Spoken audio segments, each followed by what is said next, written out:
Informasi selengkapnya terkait pemanggilan Sekjen PDIP Hasto Kristianto sebagai tersangka oleh KPK. Kita bergabung dengan jurnalis Kompas TV Niputu Trisnanda dan juru kamera Bimo Wicaksana di gedung KPK Jakarta. Putu, untuk saat ini Hasto mengajukan permohonan pra-peradilan untuk kedua kalinya. Lalu seperti apa dan kapan KPK akan memeriksa kembali Hasto? Ya, selamat siang Juno dan juga saudara. Memang betul penundaan pemeriksaan ini sudah diajukan oleh Hasto Kristianto dengan landasan bahwa pihaknya atau kubu Hasto Kristianto ini mengajukan kembali pra-peradilan dengan dua permohonan. Pertama terkait dengan perkara soal suap Harun Masiku kepada anggota KPU dan juga Bawaslu, dan yang satunya lagi ini berkaitan dengan perkara dugaan perintangan penyidikan dalam proses pencarian Harun Masiku. Tapi tadi saya mencoba mengkonfirmasi kepada pihak KPK yang saya coba colek begitu ya, yang saya coba hubungi adalah juru bicara KPK Tessa Mahardika terkait dengan bagaimana kemudian jalannya proses pemeriksaan, karena kalau kita melihat rangkaian proses pemeriksaan yang dilakukan KPK ini merupakan kali kedua KPK memeriksa Hasto Kristianto setelah ditetapkan sebagai tersangka dalam dua perkara tadi. Pertama terkait dengan perintangan penyidikan dan yang kedua adalah perkara dugaan suap Harun Masiku pada proses pergantian antar waktu.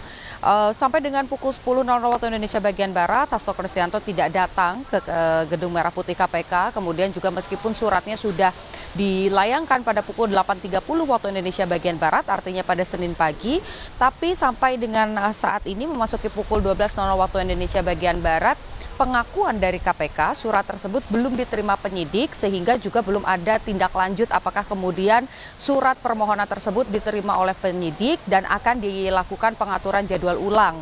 Jadi kalau mengikuti jadwal dari KPK sendiri, memang sampai dengan saat ini masih terjadwal pemeriksaan Hasto Kristianto dari pukul 10.00 waktu Indonesia bagian Barat sampai dengan malam nanti begitu. Tapi kalau nanti sudah diterima oleh penyidik KPK, kemudian juga sudah diberikan keputusan lain begitu ya, bahwa surat penundaan ini diterima oleh KPK, artinya nanti akan ada pengaturan jadwal pemeriksaan lagi. Karena kalau dari surat yang diajukan oleh Hasto Kristianto memang tidak tertulis meminta penundaan ini sampai kapan. Berbeda dengan waktu sebelumnya di mana pada saat dipanggil KPK Hasto Kristianto ini minta ditunda, ini ada batas waktunya begitu ya, sampai dengan sebelum perayaan hari ulang tahun PDI Perjuangan pada saat itu. Tapi kalau surat penundaan pemeriksaan yang kali ini, pihak Hasto Kristianto ini tidak menyebutkan atau tidak meminta secara spesifik kapan tepatnya Hasto Kristianto ini akan bisa atau berkenan diperiksa oleh KPK.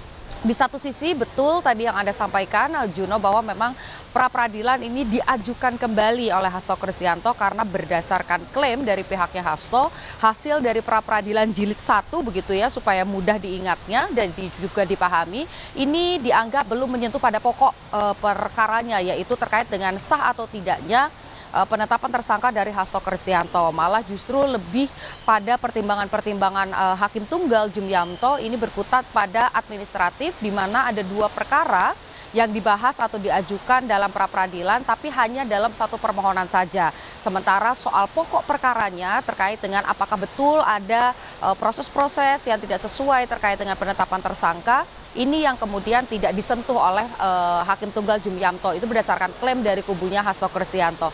Oleh karena itu yang coba dilakukan oleh kubu Sekjen PDI Perjuangan Hasto Kristianto adalah mengajukan kembali pra-peradilan ke Pengadilan Negeri Jakarta Selatan. Ini tercatat sudah didaftarkan pada Jumat pekan lalu dengan dua permohonan untuk dua sprindik yang berbeda. Ya, ini pertama terkait dengan dugaan perintangan penyidikan, dan yang satunya lagi ada terkait dugaan suap kepada anggota ataupun petinggi KPU dan juga Bawaslu yang juga menyeret tersangka lain, seperti misalnya yang sampai dengan saat ini belum berhasil ditangkap oleh KPK, Harun Masiku. Jadi ada dua proses yang berjalan begitu, proses pemeriksaan berjalan di KPK, tapi proses pra-peradilan ini juga diajukan di Pengadilan Negeri Jakarta Selatan. Sebetulnya kalau tidak ada upaya hukum lagi dari Hasto Kristianto dengan tidak diterimanya pra-peradilan yang kemarin berlangsung di Pengadilan Negeri Jakarta Selatan, sebetulnya bola panas ini kembali ke KPK begitu, karena proses pemeriksaan saksi, ahli, kemudian juga keterangan dari tersangka ataupun juga pencarian alat bukti lain ini bisa kembali dilakukan sebelum masa P21 atau sebelum berkas-berkas, kemudian juga alat bukti dan seluruh keterangan-keterangan yang sudah dikumpulkan KPK ini diserahkan ke pengadilan untuk proses persidangan. Jadi kita masih menanti apakah langkah hukum Hasto Kristianto di pra-peradilan jilid kedua ini berhasil atau tidak. Jika tidak, maka ya tadi proses hukum di KPK akan terus berjalan sampai dengan nanti finalnya adalah kalau alat bukti dan juga keterangan saksi makin mengerucut dan menguatkan bahwa Hasto Kristianto ini adalah tersangka, maka bisa berlanjut ke proses persidangan. Juno. Baik, terima kasih atas laporan lengkap Anda, Jurnalis Kompas TV. Ini Putu Trisnanda dari Gedung Merah Putih KPK Jakarta.